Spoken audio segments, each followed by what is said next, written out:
RTC ఉద్యోగులు చేస్తున్న సమ్మెలకు సంబంధించిన అంశంలో ఇది పరిస్థితి అని చెప్పడానికి ఒక రాష్ట్ర పెద్దగా ఒక ప్రయత్నం చేసిండు.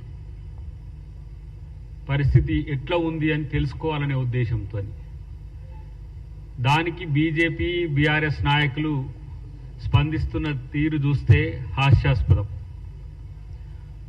ఒకవైపేమో దేశం యుద్ధం వైపు పయనిస్తుంటే దానికి సంబంధించిన అంశాల్లో రాజకీయాలు పక్కన పెట్టి మనం దేశం కోసం ప్రతి ఒక్కరం ప్రభుత్వ నిర్ణయానికి కట్టుబడి ఉండాల్సిన సందర్భం ఇది. ఎందుకంటే ఈ దేశ గణతంత్రం మీద జరుగుతున్న, ఈ దేశ సార్వభౌమత్వం మీద జరుగుతున్న దాడికి కనీస చింతన లేకుండా బీజేపీ బీఆర్ఎస్ నాయకులు మాట్లాడుతున్న తీరు చూస్తే రాజకీయాల కోసం మాత్రమే మేము పార్టీలను నడుపుకుంటున్నాం అన్నట్టుగా వ్యవహరిస్తున్నారు. సరే, రాష్ట్రాల్లో ఆ స్థాయి ఆలోచన ఉందా లేదా బీజేపీ బీఆర్ఎస్ నాయకులకు అనేది వాళ్ళు ఆలోచించుకోవాలి. కానీ కాంగ్రెస్ పార్టీ ఒకవైపు బీజేపీ ప్రభుత్వంతో విధానపరమైన అంశాల్లో విమర్శలు చేస్తున్నప్పటికి కూడా జాతి భద్రత గురించి, శాంతి భద్రతల గురించి, వాటి విఘాతం గురించి జరిగే అంశాల్లో దేశ భద్రతకు వచ్చే నష్టం విషయంలో మా నాయకులు, కేంద్ర నాయకులంతా కూడా ప్రభుత్వం తీసుకున్న నిర్ణయాలకు సమర్థిస్తున్న ఈ క్రమంలో ఒక ఏం పదం వాడాలి వాళ్ళు, పిచ్చి కుక్కల్లాగా ఈ అరుసుడు చూస్తే ఏమనుకోవాలనో అర్థం కావట్లేదు. సరే, తెలియని వాళ్ళ అంటే కాదు. ఒక ఆయన ఫైనాన్స్ మినిస్టర్గా చేసిండు గతంలో ఇదే కేసీఆర్ ఇలాకాలో హయాంలో. ఒక ఆయన ఏమో కేంద్ర మంత్రిగా ఎలగబెడుతున్నాడు. ఒక ఆయన ఏమో ముఖ్యమంత్రి కొడుకు, నేనే సగం ముఖ్యమంత్రి అని తిరిగిన ఆయన ఒక ఆయన ఇష్టానుసారంగా మాట్లాడుతున్నారు. ఇలా బీఆర్ఎస్ బీజేపీ నాయకులు మాట్లాడడానికి కనీసం బుద్ధితోనన్నా మాట్లాడాలి కదా. ఎట్లాగో నోటి శుద్ధి లేకున్నా సరే ఆర్థిక విధ్వంసం, ఒక రకంగా చెప్పాలంటే ఆర్థిక విధ్వంసం, విస్ఫోటం ఈ రాష్ట్రంలో చేసిన బీఆర్ఎస్ ఇలా తగుదునమ్మా అని మాట్లాడుతున్నాడు. మనోనికేమో కాలుకు పుండైన గుణమేం మానలే. ఇలాంటి స్టేట్మెంట్స్ ఇస్తున్న పరిస్థితుల్లో ఆ అహంభావపూరితమైన స్టేట్మెంట్లు ఎన్ని, మీరు చేసిన అప్పులు వాళ్ళు మా వాళ్ళు పెట్టిన లెక్కలే చూస్తే మీరు ఎఫ్ఆర్బిఎం అప్పులే 5,04,814 కోట్లు, కార్పొరేషన్ లోన్స్ 3,01,484 కోట్లు. ఇలా మీరు తెచ్చిన అప్పుకు మేము కడుతున్న ఒక నెల వడ్డీ 7,000 కోట్లు. అట్లా 12 నెలలకు వేసుకోండి మీరు తెచ్చిన అప్పుకు. ఇలా జీతగాళ్లను, మా వాళ్లను ఏదో మమ్మల్ని అన్యాయం చేస్తుండ్రని చెప్పేసి కొంతమందిని మా జీవితాలు నష్టపోతున్నాయని చెప్పి ఉద్యోగ సంఘాల మాజీ నాయకులను పక్కన పెట్టుకొని కేటీఆర్ మాట్లాడుతున్నాడు.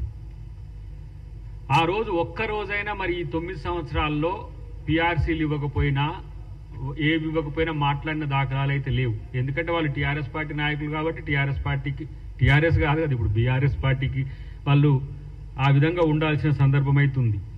నేను అంటున్న ఇవాళ బండి సంజయ్ గారు మాట్లాడుతున్నారు, చెప్పుల మీద చర్చ జరగాల్సిందే అని. కరెక్టే, పోతే చెప్పులెత్తుకపోతామని భయపడుతున్నారు. అంటే అంత భయంతో బీజేపీ ప్రభుత్వం ఉంది అని అంటే ఈ చెప్పుల మంత్రికి తలిగింది ఎక్కడో. ఆయనే కదా అమిత్ షా గారు చెప్పులు మోసుకుపోయిన ఆయన.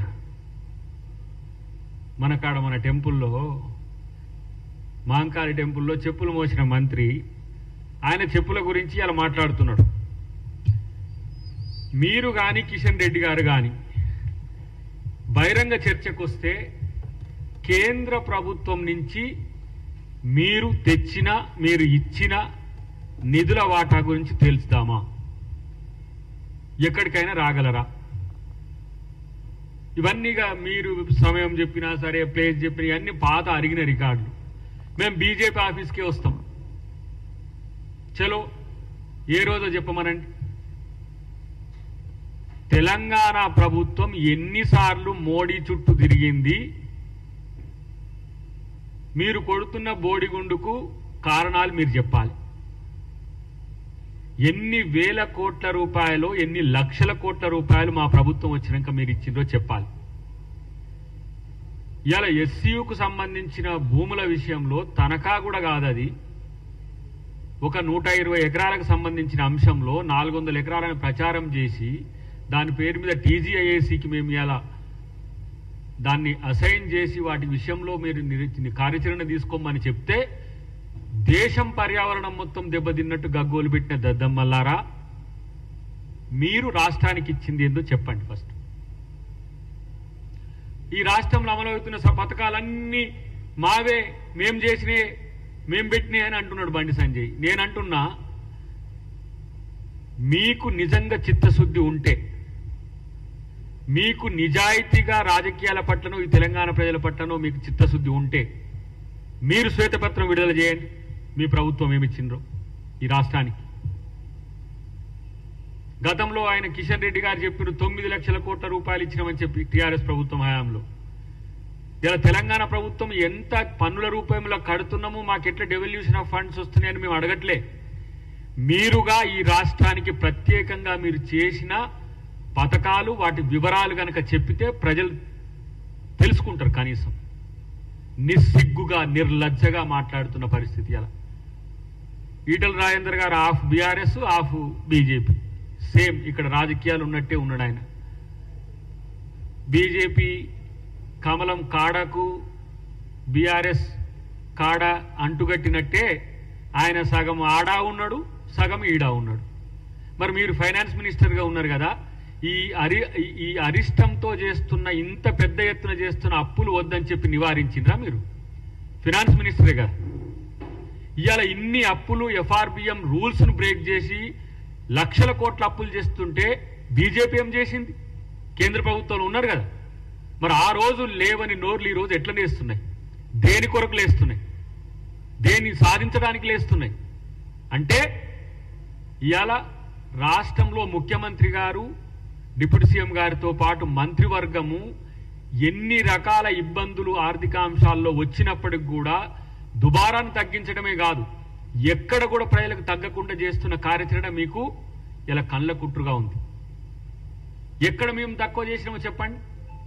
ఒకడు అంటాడు 420 హామీలు అంటాడు, ఇంకోటి అంటాడు 6 గ్యారెంటీలు అంటాడు, ఇంకోటి అంటాడు ఇంకేదో 13 గ్యారెంటీలు అంటాడు. మీకు గ్యారెంటీలు ఎన్నో తెలియవు, లేకపోతే మేము ఇచ్చిన హామీలు ఎన్నో తెలియవు, మేము ఏం చేస్తున్నామో కనీసం ఆ సోయి కూడా లేదు. ఇలా సన్న బియ్యం ఇస్తే ఒక్కొక్కరి మేము ఊర్లలోకి పోతుంటే, జిల్లాలు ఇప్పుడు అబ్జర్వర్స్గా మేము జిల్లాలకు పోతుంటే ప్రజల యొక్క సంతోషం చూడండి.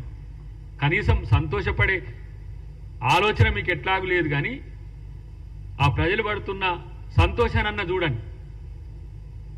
ఇలా బీసీ బిల్లు తెస్తే బీసీలు మొత్తం కూడా ఇవాళ రేపు పెద్ద మొత్తంలో కేంద్రంలో కూడా కుల జనగణన రాష్ట్రం చేయబట్టి జరిగిందని రాష్ట్ర ముఖ్యమంత్రిని పొగుడుతున్నారు. ఇన్ని రాష్ట్రాలున్నా, 29 రాష్ట్రాలున్నా కూడా ఏ ఒక్క రాష్ట్రం కూడా బిల్ చేయలే, ఈ రాష్ట్ర ముఖ్యమంత్రి చేసింది. అందరు అంటారు కదా రెడ్డి బిడ్డ, రెడ్డి బిడ్డ, రెడ్డి ఆయన కాబట్టి అని ఇట్లా అంటారు కదా. మరి ఆ రెడ్డే ఇలా బీసీలకు బిల్లు చేసింది. ఆ రెడ్డి చేసిన బీసీ బిల్లునే మా నాయకుడు, మా సభా నాయకుడు, మా ఎల్ఓపి ఇలా దేశం మొత్తం కూడా ప్రచారం చేస్తున్నాడు. మా ముఖ్యమంత్రి, మా తెలంగాణ మోడల్ ఇలా దేశానికి మోడల్ అయిందని చెప్పి అది మీకు కళ్ళు కొడుతున్నాయి. ఏదన్నా మంచి రేవంత్ రెడ్డి గారికి జరగంగానే ఈ కళ్ళల్లా ఏదో పోసుకున్నట్టే బయటికి వెళ్తారు సన్నాసిగాలు, పిచ్చి కుక్కలు మొరిగినట్టే. నిజంగా ఇలా ఎన్ని 1,14,181 కోట్ల రూపాయల సంక్షేమ పథకాల, అభివృద్ధి పథకాలకు మేము ఈ సంవత్సరంలో మేము ఖర్చు చేసినాం. ఒక ఆర్థిక సంవత్సరంలో, ఒక్క ఆర్థిక సంవత్సరంలో 20,617 కోట్ల రూపాయలు ఇలా రైతులకు రుణమాఫీ చేసినాం. మీరు 9 సంవత్సరాల్లో చేసింది ఎంత? 18,000 కోట్లు, 17,000 కోట్ల రూపాయలు చేయించి మొత్తం 9 సంవత్సరాల్లో రైతు రుణమాఫీ మీరు చేసింది. ఒక్క సంవత్సరంలో మేము చేసింది 20,617 కోట్లు. ఇక ఆయన రైతు భరోసా ఉంటుందో ఉండదో అని ఒకటే ముండ మూసినట్టు ఆయన మాట్లాడుతూ ఉన్నాడు బండి సంజయ్. నువ్వేమీ ఆ బాధపడకు నాయన, భరోసా ఎవరు రైతు భరోసా తీసేస్తామని ఎవరు అనలే. మీకు చేతనైతే ఆ మోడీ గారి కాడ పోయి కూర్చొని ఏమన్నా ఉంటే సాధించుకొని రండి. కనీసం విభజన చట్టంలోని అంశాలనన్నా సాధించుకొని రండి. 11 సంవత్సరాల మీ పరిపాలనలో ఇలా మీకు 8 ఎంపీలు ఇచ్చిండ్రు, 8 ఎమ్మెల్యేలు ఇచ్చిండ్రు, మిమ్మల్ని ఇద్దరిని మంత్రులుగా కూడా ఇక్కడ ఎలగబెట్టమని పంపించిండ్రు. మీరు ఏం చేస్తుండ్రు? పొద్దుగాల లేస్తే ఇలా ప్రభుత్వం మీద ఆడిపోసుకోవడం తప్పితే మీకు ఇంకో పని లేదు.